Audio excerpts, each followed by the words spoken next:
Hello my dear student, welcome to my channel Hardik education world.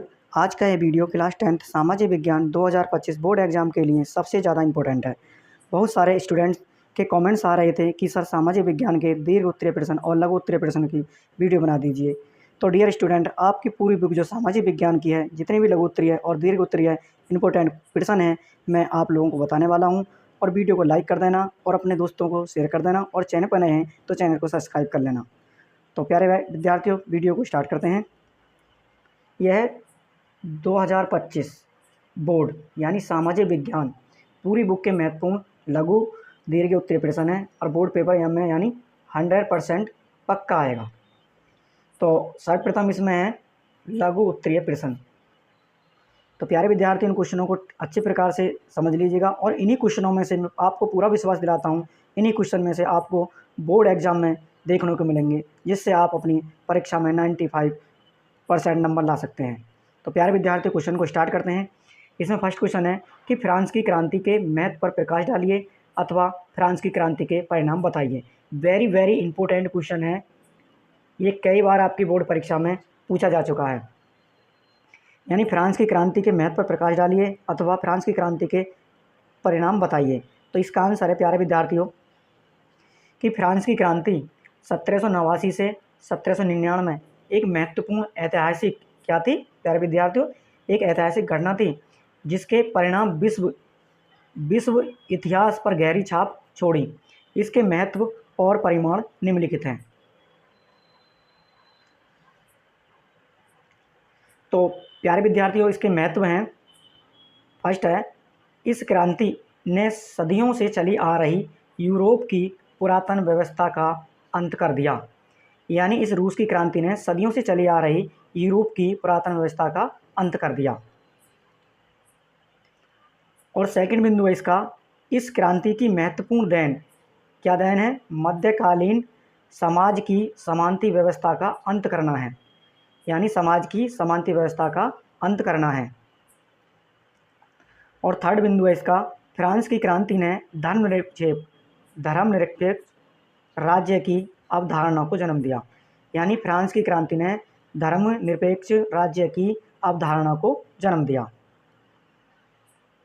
और next है, इस क्रांति ने लोकप्रिय संप्रभुता का प्रतिपादन किया।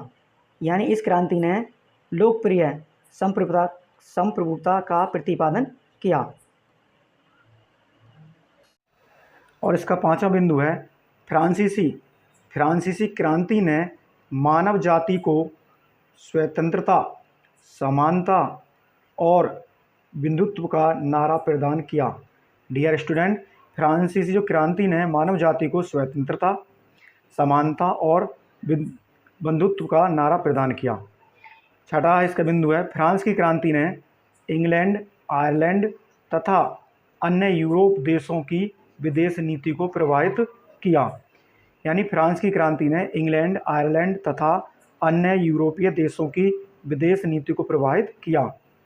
और डियर स्टूडेंट, इसके परिणाम हैं। इसका फर्स्ट बिंदु है, परिणाम में नेपोलियन बोनापार्ट का उदय। यानी परिणाम में फर्स्ट इसका नेपोलियन बोनापार्ट का उदय हुआ। क्रांति के बाद नेपोलियन बोनापार्ट का उदय हुआ, जिसने यूरोप में अपना साम्राज्य स्थापित किया। यानी नेपोलियन बोनापार्ट का उदय, क्रांति के बाद नेपोलियन बोनापार्ट का उदय हुआ, जिसने यूरोप में अपना साम्राज्य स्थापित किया। और नेक्स्ट है कि यूरोपीय संघर्ष। फ्रांस की क्रांति ने यूरोप में संघर्षों की श्रृंखला को फ्रांस की क्रांति ने यूरोप में संघर्षों की श्रृंखला को जन्म दिया, जिसमें नेपोलियन युद्ध और अन्य संघर्ष शामिल हैं। यानी यूरोपीय संघर्ष में जो है, एक तो नेपोलियन युद्ध और अन्य संघर्ष शामिल हैं। और इसका थर्ड बिंदु है कि विश्वव्यापी प्रभाव। फ्रांस की क्रांति का प्रभाव विश्व भर में देखा गया। यानी फ्रांस की क्रांति का प्रभाव विश्व भर में देखा गया, जिसमें अमेरिकी स्वतंत्रता संग्राम और अन्य देशों में लोकतांत्रिक आंदोलनों को प्रेरणा मिली। यानी विश्वव्यापी प्रभाव में फ्रांस की क्रांति का प्रभाव विश्व भर में देखा गया, जिसमें अमेरिकी स्वतंत्रता संग्राम और अन्य देशों में लोकतांत्रिक आंदोलनों को प्रेरणा मिली। दूसरा क्वेश्चन है कि कारण ला के निरस्त होने के बाद ब्रिटेन की खाद्य समस्या का हल किस प्रकार हुआ, स्पष्ट कीजिए। यानी कारण ला के निरस्त होने के बाद ब्रिटेन की खाद्य समस्या का हल किस प्रकार हुआ, स्पष्ट कीजिए। तो डियर स्टूडेंट, इसका आंसर है, प्यारे विद्यार्थियों, ये क्वेश्चन भी वेरी इम्पोर्टेंट है। यानी फर्स्ट बिंदु है कारण ला के निरस्त होने के बाद, यानी कारण ला के निरस्त होने के बाद ब्रिटेन की खाद्य समस्या लगभग हल हो गई। इस निरस्त होने के बाद यानी कारण ला के निरस्त होने के बाद ब्रिटेन की खाद्य समस्या लगभग हल हो गई। अब कम कीमत पर लोगों के लिए खाद्य पदार्थों का आयात करना संभव हो गया। यानी कम कीमत पर लोगों के लिए खाद्य पदार्थों का आयात करना संभव हो गया। और सेकंड बिंदु है इसका कि आयातित खाद्य पदार्थों की कीमत ब्रिटेन में उत्पादित खाद्य पदार्थों से भी कम थी। यानी आयातित खाद्य पदार्थों की कीमत ब्रिटेन में, यानी ब्रिटेन देश में उत्पादित खाद्य पदार्थों से भी कम थी। और इसका थर्ड बिंदु है, प्यारे विद्यार्थियों, थर्ड बिंदु है खाद्य पदार्थों की कीमत में गिरावट आने से ब्रिटेन में उपभोग का स्तर बढ़ गया। यानी डियर स्टूडेंट, खाद्य पदार्थों की कीमत में गिरावट आने से ब्रिटेन में उपभोग का स्तर बढ़ गया। औद्योगिक प्रगति के चलते ब्रिटेन के लोगों की आय में वृद्धि हुई। यानी जब उसमें ब्रिटेन देश में उद्योग शुरू हो गए तो प्रगति के चलते ब्रिटेन के लोगों की आय में वृद्धि हो गई, जिससे खाद्य पदार्थों का पहले से अधिक आयात होने लगा।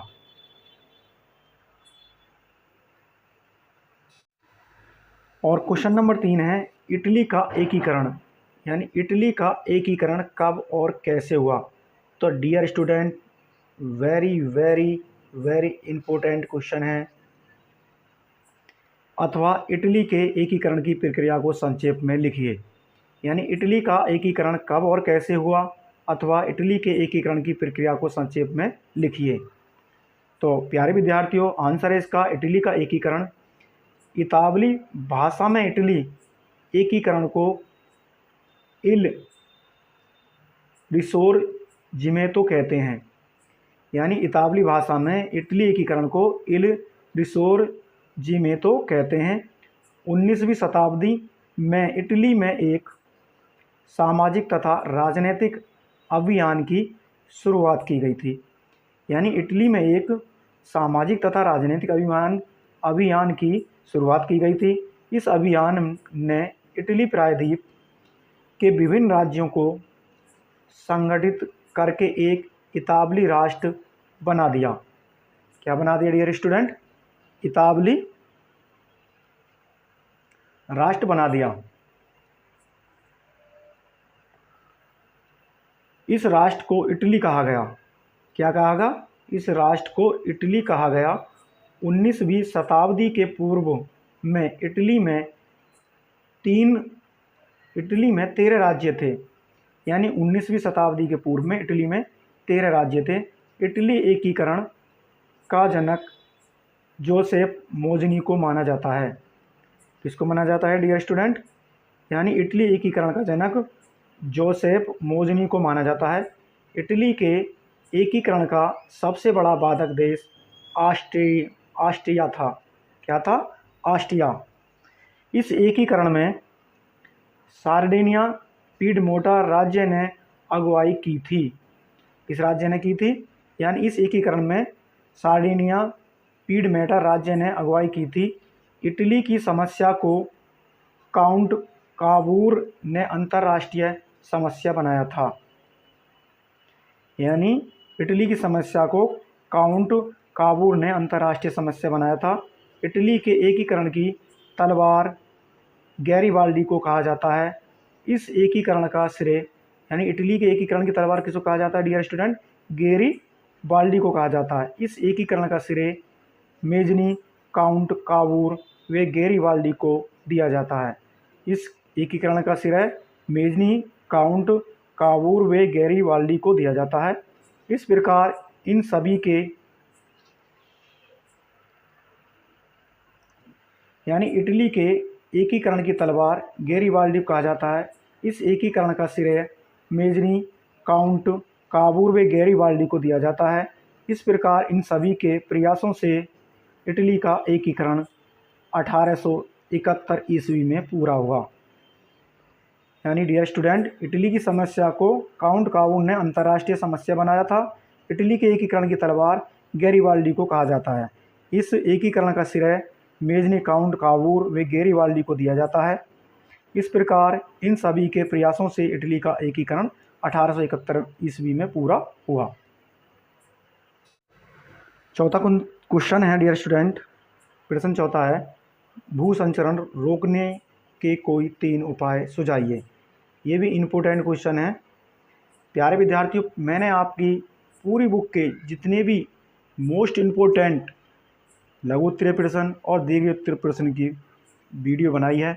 तो प्यारे विद्यार्थियों, इन क्वेश्चनों को अच्छी प्रकार से समझ लीजिएगा और इन्हें आप एक कॉपी में नोट भी कर लीजिएगा, जिससे आपके बोर्ड एग्ज़ाम में 95 नंबर्स आ सकें और आप परीक्षा में जाके धुआं उड़ा दो।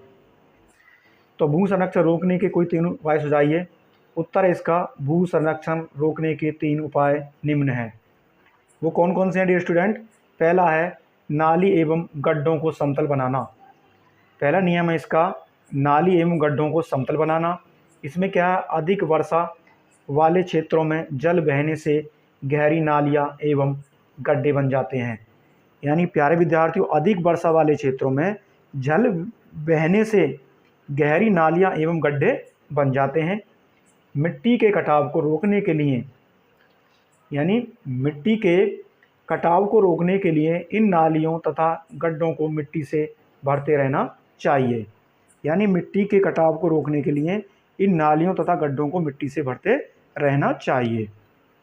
इसका दूसरा उपाय है वन संरक्षण।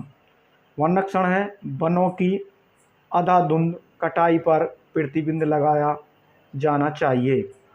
यानी जो वनों की जो अंधाधुंध कटाई हो रही है उस पर प्रतिबंध लगाया जाना चाहिए। भारत सरकार ने अनेक वनों को सुरक्षित वन घोषित कर दिया है। तो डियर स्टूडेंट, वनों की अंधाधुंध कटाई के कारण जो भारत सरकार ने अनेक वनों को सुरक्षित वन घोषित कर दिया है। और नेक्स्ट है इसका थर्ड उपयोग है कि जल बहाव मार्गों का निर्माण। यानी जहाँ पर जल बहाव होता है उन मार्गों का निर्माण होना चाहिए। वर्षा तथा अन्य प्रकार के जल के उचित ढंग से बहने के लिए नालों एवं नलियों का निर्माण किया जाना चाहिए। यानी वर्षा तथा अन्य प्रकार के जल को उचित ढंग से बहने के लिए नालियों का निर्माण किया जाना चाहिए, जिससे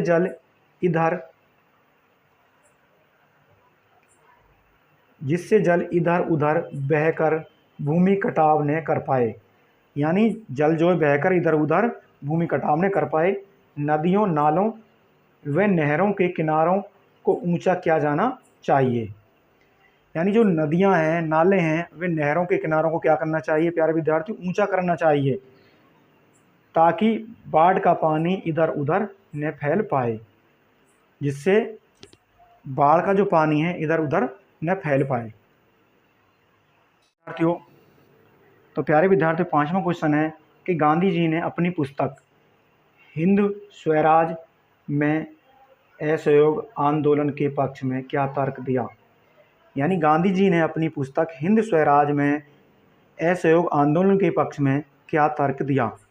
तो प्यारे विद्यार्थी, इसका आंसर है गांधी जी ने अपनी पुस्तक हिंद स्वराज में असहयोग आंदोलन के पक्ष में यह तर्क दिया था, भारत में ब्रिटिश शासन भारतीयों के सहयोग से ही स्थापित हुआ था।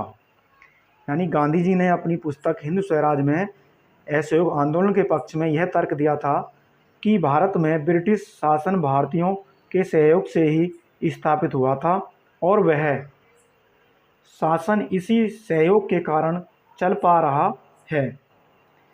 यानी वह शासन इसी सहयोग के कारण चल पा रहा है। यदि भारत के लोग अपना सहयोग वापस ले लें, यानी महात्मा गांधी जी ने कहा कि भारत के लोग अपना सहयोग वापस ले लें तो साल भर के भीतर ब्रिटिश शासन का अंत हो जाएगा।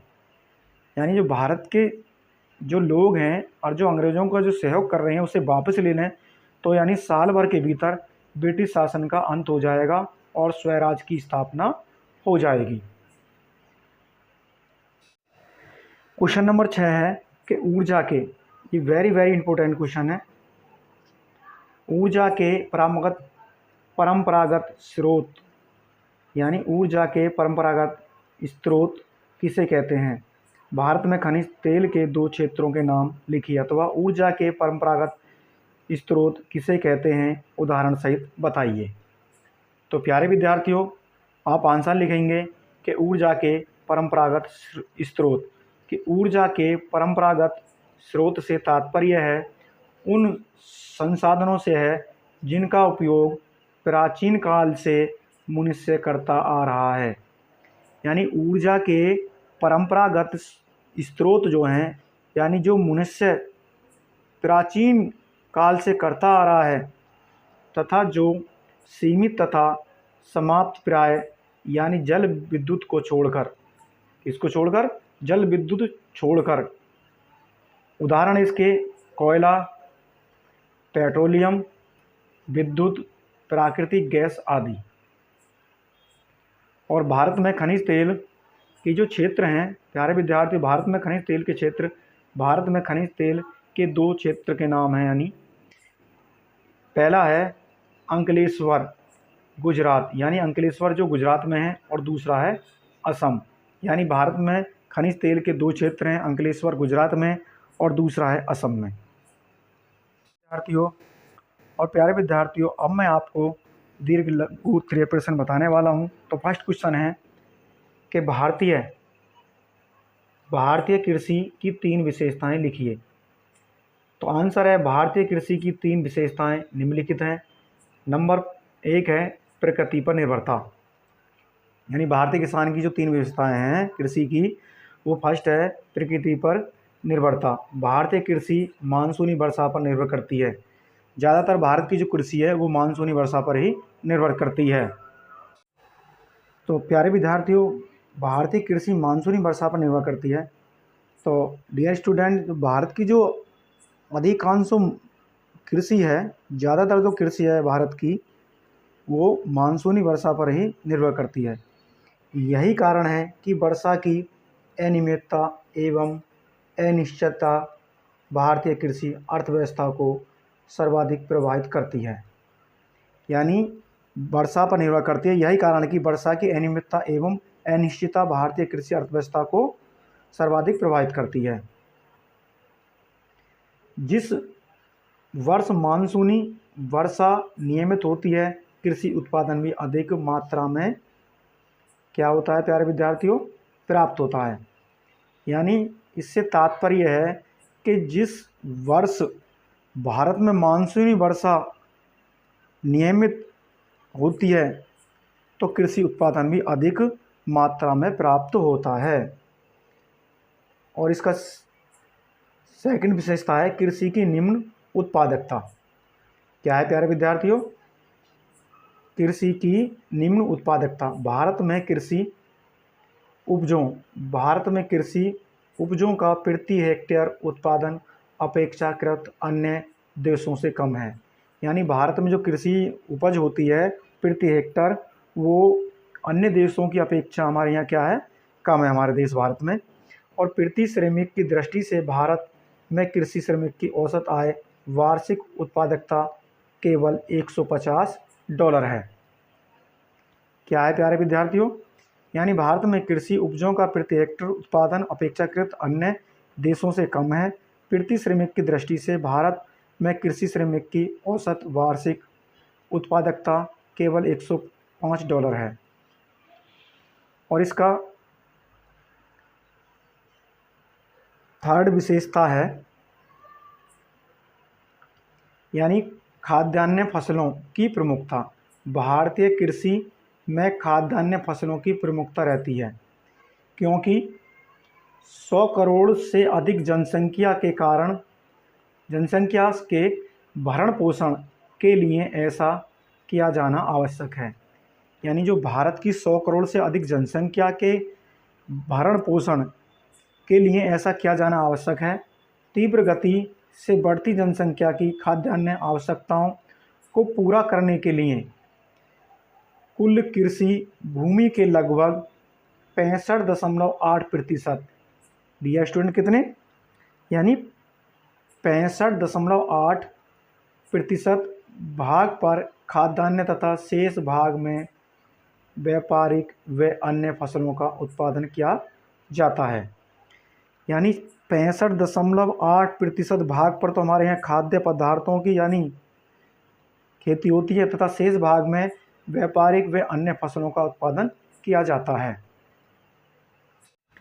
और प्यारे विद्यार्थी, दूसरा क्वेश्चन है, जर्मनी का एकीकरण कब और कैसे हुआ, अथवा जर्मनी के एकीकरण के बारे में एक संक्षिप्त लेख लिखिए। वेरी इम्पोर्टेंट क्वेश्चन है। तो प्यारे विद्यार्थी, इसका आंसर है कि राष्ट्रवादी भावनाएं मध्यम वर्गीय जर्मन लोगों ने काफ़ी व्याप्त थी। यानी राष्ट्रवादी भावनाएं मध्य वर्गीय जर्मन लोगों ने काफ़ी व्याप्त थी। उन्होंने 1848 में जर्मन महासंघ के विभिन्न इलाकों को जोड़कर एक निर्वाचित संसद द्वारा शासित राष्ट्र राज्य बनाने का प्रयास किया था। यानी उन्होंने 1848 में जर्मन महासंघ के विभिन्न इलाकों को जोड़कर एक निर्वाचित संसद द्वारा शासित राष्ट्र राज्य बनाने का प्रयास किया था। राजशाही और फौज की ताकत ने मिलकर दबा दिया। उसके बाद पिरसा ने राष्ट्रीय एकीकरण के आंदोलन का नेतृत्व से भाग लिया। यानी उसके बाद जो पिरसा ने राष्ट्रीय एकीकरण के आंदोलन का नेतृत्व से भाग लिया, यानी क्या भाग लिया, नेतृत्व से भाग लिया। उसका मुख्यमंत्री ऑटो वॉन बिस्मार्क इस प्रक्रिया का जनक था। कौन था इसका जनक? उसका जो मुख्यमंत्री ऑटो वॉन बिस्मार्क इस प्रक्रिया का जनक था, जिसने पिरसा की सेना और नौकरशाही की मदद ली। और 7 वर्ष के दौरान ऑस्ट्रिया, डेनमार्क और फ्रांस से 3 युद्धों में पिरसा की जीत हुई। यानी वो 7 वर्ष के दौरान कौन कौन से देश थे? ऑस्ट्रिया, डेनमार्क और फ्रांस से 3 युद्धों में पिरसा की जीत हुई और एकीकरण की प्रक्रिया पूरी हुई।